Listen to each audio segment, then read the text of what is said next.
países do bloco econômico. Então, encadeando o assunto ali a partir do meu quadro, o que nós podemos colocar como temas, como palavras ali que se relacionem com o assunto estrito ali. Vamos lá, eu preciso que vocês participem, né? Então, o que nós podemos falar quando se fala em globalização? Quais são as palavras que podem ter relação? Superpotência. Se nós pensarmos em superpotência, qual país ou quais países nós podemos colocar aqui? Estados Unidos.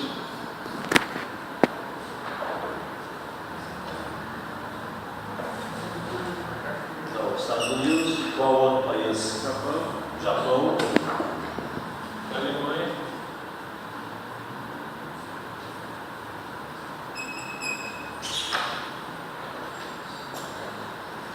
Além da palavra superpotência ou superpotências, que outros temas nós temos que possam ser relacionados ao assunto, ao primeiro ou ao segundo assunto? Multinacionais. E agora transnacionais, né? Também. Então, a palavra multinacionais, em algum momento elas foram usadas. Nós podemos relacionar o termo que é mais usual agora, transnacionais. Elas vão além das fronteiras dos países.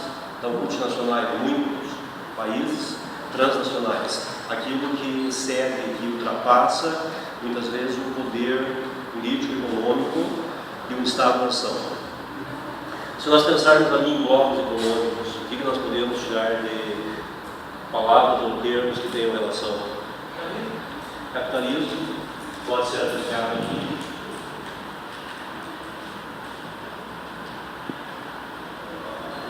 O que mais? União de países para melhorar impostos, transações econômicas, Transações econômicas.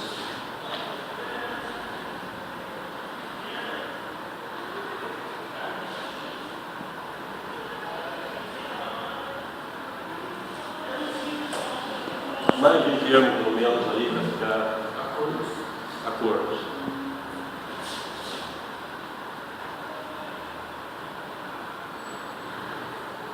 Vamos três termos em cada uma ali.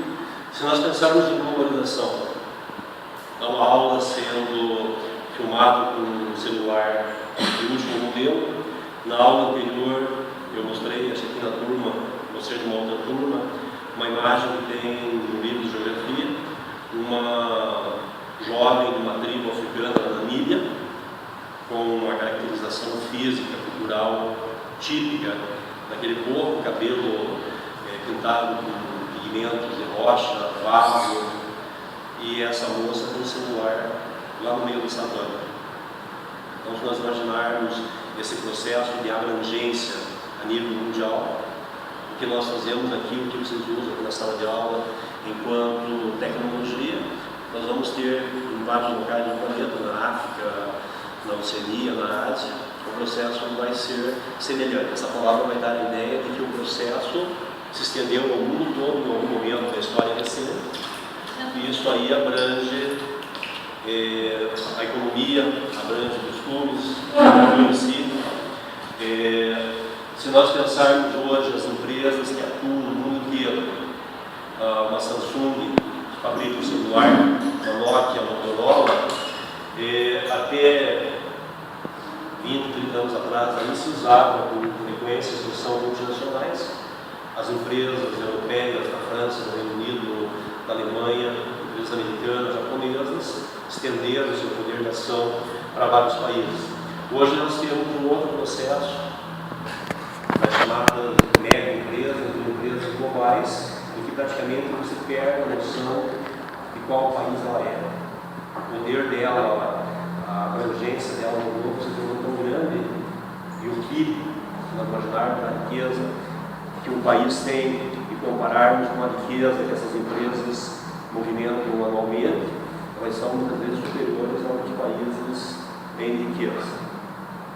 E dentro desse processo de globalização, um dos aspectos que é característico, que começou lá depois da Segunda Guerra Mundial, em alguns países da Europa, que começaram a formar acordos, começaram a estabelecer uma cooperação entre si, nós tivemos um processo que se aprofundou e que atualmente tornou-se regra geral. Uma boa parte dos países do mundo, como forma de sobrevivência no mundo, eles se associam, eles estabelecem cotas comuns, comércio, cobrança de tarifas bandeiras iguais, num processo de integração que a Europa já concluiu. Hoje a União Europeia, 28 países, começando lá nos anos 1950, cerca de meio século aí, a Europa conseguiu criar uma moeda única, criar a figura do cidadão dentro dessa comunidade, e outros blocos econômicos, Mercosul, NAFTA, a União, a ASEAN, por exemplo, a PEC,